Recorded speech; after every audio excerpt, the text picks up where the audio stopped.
ইঁদুর কোনো বাড়িতে তখনই আসে যখন তারা ওখানে কোনো না কোনো খাবার কিছু খেতে পায়। কোনোভাবে যদি আমাদের বাড়িতে একটাও ইঁদুর চলে আসে, কিছুদিনের মধ্যেই বাড়িতে ইঁদুরের উপদ্রব অনেকটাই বেশি হয়ে যায়।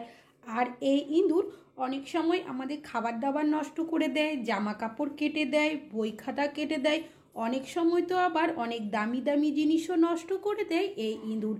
ইঁদুরের অত্যাচারে যখন আমরা অতিষ্ঠ হয়ে যাই, বাজার থেকে নানা ধরনের ওষুধ কেমিক্যাল কিনে নিয়ে আসি ইঁদুর মারার জন্য, তবে অনেক সময় এমন জায়গায় মরে পড়ে থাকে, খুঁজেও পায় না, বাজে দুর্গন্ধ ছড়ায়।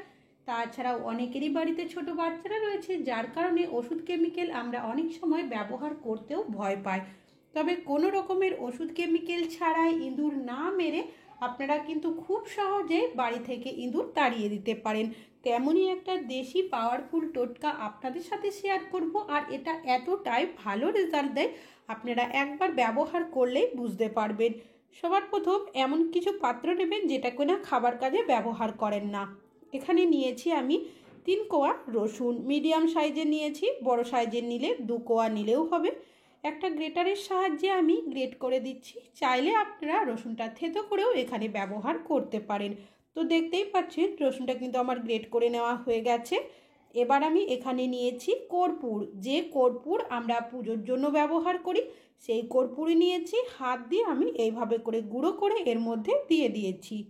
আর নিয়েছি এখানে আমি সামান্য পরিমাণের বেকিং সোডা, এটা কিন্তু বেকিং পাউডার নয়, বেকিং সোডা। কিছুটা পরিমাণের ডিটারজেন্ট পাউডার, আর নিয়ে নিয়েছি এখানে বেশ কিছুটা পরিমাণের ঝাল লঙ্কার গুঁড়ো। চাইলে আপনারা এখানে কিন্তু কাঁচা লঙ্কা অথবা শুকনো লঙ্কা থেতো করে বা কুচি করে ব্যবহার করতে পারেন, তবে ঝাল যাতে একটু বেশি হয়।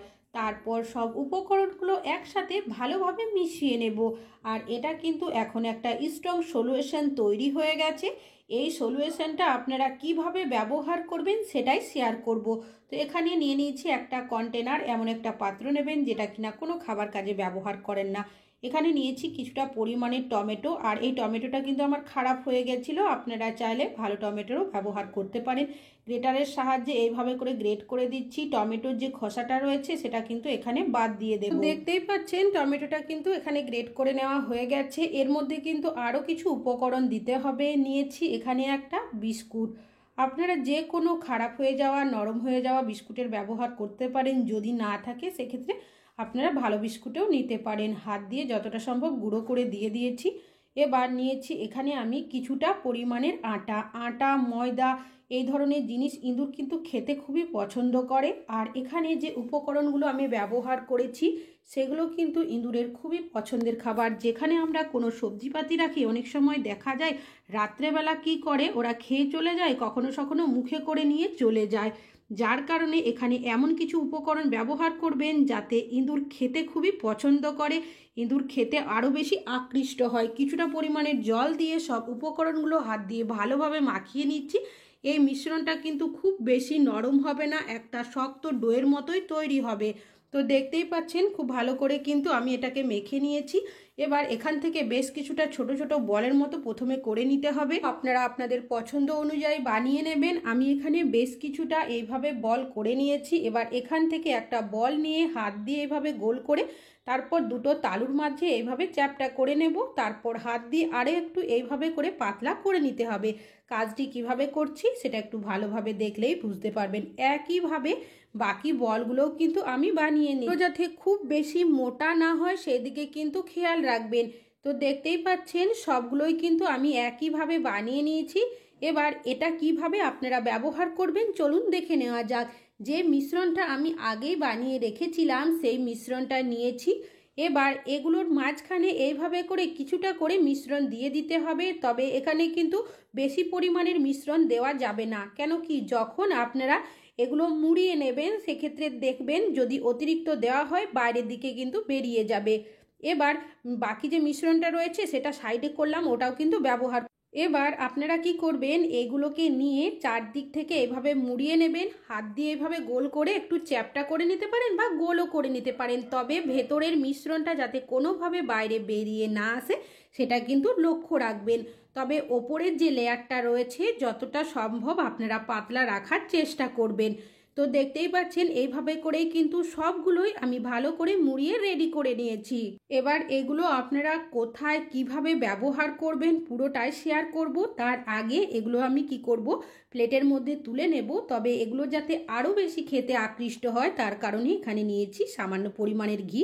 ঘিটা কি করব, এইভাবে করে এগুলোর ওপরে আমি কিছুটা পরিমাণে দিয়ে দেব। বাকি যে মিশ্রণটা সাইডে সরিয়ে রেখেছিলাম তার মধ্যে কিছুটা জল দিয়ে দিয়েছি, এইভাবে করে রেখে দিলাম। কোথায় কিভাবে ইঁদুর কোনখান থেকে আমাদের বাড়িতে আসছে সেটা কিন্তু অবশ্যই লক্ষ্য রাখতে হবে। যদি সেদিকটা খেয়াল রাখেন বাড়িতে কিন্তু কোনোভাবেই আপনাদের ইঁদুরের উপদ্রব বেশি হবে না। অনেক সময় আমাদের জানালার সাইড থেকে ইঁদুর বাড়ির ভেতরে চলে আসে। তো রাত্রেবেলা আপনারা এইভাবে করে মিশ্রণ বানিয়ে রেখে দেবেন। তাছাড়াও কখনো কখনো দেখা যায় রাত্রেবেলা কি করি আমরা, কোনো কারণে যদি দরজা খোলা রেখে দিই বা দরজা লাগাতে ভুলে যাই, সেক্ষেত্রে দরজার সাইড হয়ে ইঁদুর কিন্তু বাড়ির ভেতরের দিকে চলে আসে। তো আপনারা অবশ্যই চেষ্টা করবেন রাত্রেবেলা দরজার একটা সাইড করে এই মিশ্রণগুলো রেখে দেওয়ার। এতে কি হবে, যখনই ইঁদুর বাড়ির ভেতরে আসার চেষ্টা করবে, আসা মাত্রই কিন্তু ওরা খাবে, খাওয়ার সাথে সাথেই দেখবেন বাড়ির বাইরের দিকে পালিয়ে যাবে। মিশ্রণটা রেখেছিলাম সেটা কোথায় কিভাবে ব্যবহার করবেন। আমাদের অনেকেরই বাড়িতে এই ধরনের নালি বা জলের ড্রেন থাকে, এই দিক দিয়ে অনেক সময় ইঁদুর বাড়ির ভেতরে চলে আসে।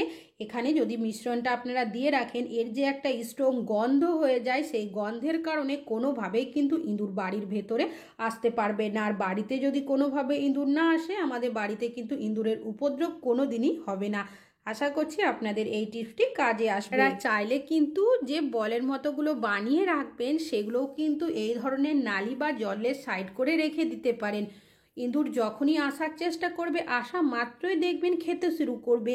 আর এখানে যেহেতু আটার ওপরে একটা পাতলা লেয়ার থাকবে, যার কারণে ওরা কিন্তু বেশ কিছুটা খাবে। খাওয়ার পর যখন ভেতরের মিশ্রণটা মুখের মধ্যে পড়বে, ওদের এমনই একটা রিয়াকশন হয়ে যাবে, ওরা কিন্তু বাড়িতে 1 মিনিটও থাকবে না।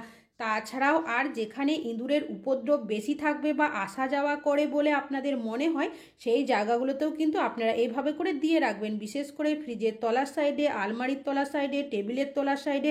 কেন কি রাত্রেবেলা ওরা দেখবেন এই জায়গাগুলো দিয়ে ঘোরাঘুরি করতে থাকে। এখানে যদি আপনারা রেখে দিতে পারেন, যখনই এই দিক দিয়ে আসা যাওয়া করবে, আসা মাত্রই খাবে, খাওয়ার সাথে সাথেই বাড়ির বাইরের দিকে পালিয়ে যাবে। যেখানে গ্যাসের সিলিন্ডার রাখা হয় অনেক সময় দেখবেন তার পিছনের সাইডটা অনেকটাই অন্ধকার মতো জায়গা থাকে। রাত্রেবেলা যখন ওরা গ্যাস সিলিন্ডারের সাইড হয়ে আসা যাওয়া করে, অনেক সময় অন্ধকার থাকার কারণে ইঁদুর অনেক সময় থেকে যায়, বাচ্চা দিয়ে দেয়, বাড়িতে ইঁদুরের উপদ্রব অনেকটাই বেশি হয়ে যায়। তো আপনারা একটা সাইড করে এগুলো কিন্তু রেখে দেবেন। যখনই ওরা এদিক দিয়ে আসা যাওয়া করবে, আসা মাত্রই কিন্তু খাবে, খাওয়ার সাথে সাথে দেখবেন বাড়ির বাইরের দিকে পালিয়ে যাবে। তাছাড়াও আপনাদের বাড়িতে যেখানে ইঁদুরের উপদ্রব বেশি থাকবে বা আসা যাওয়া করে এটা আপনাদের মনে হবে বা থাকতে পারে বলে মনে হবে, সেই জায়গাগুলোতেও কিন্তু আপনারা এগুলো রেখে দিতে পারেন। যখনই দেখবেন ওরা এই জায়গাগুলোতে আসবে বা কোনোভাবে যদি থেকে যায়। তাছাড়াও এখানে দেওয়া হয়েছে টমেটো, যার কারণে ওরা কিন্তু খাওয়ার জন্য আসবে। যে কোনো সবজিপাতি আমরা যদি রাখি, অনেক সময় রাত্রেবেলা দেখা যায় সবজিপাতি খেয়ে চলে যায়, কখনো কখনো মুখে করে নিয়ে চলে যায়। তো অবশ্যই কিন্তু আপনারা এগুলো ব্যবহার করবেন। তাছাড়াও খাটের সাইডে, সোফার সাইডে রাত্রেবেলা ওরা দেখবেন ঘোরাঘুরি করতে থাকে, সেই জায়গাগুলোতেও কিন্তু অবশ্যই আপনারা রেখে দেবেন। এইভাবে আপনারা করুন, দেখবেন আপনাদের বাড়িতে কিন্তু একটাও ইঁদুর দেখতে পাবেন না। আশা করছি টিপসটা কাজে আসবে।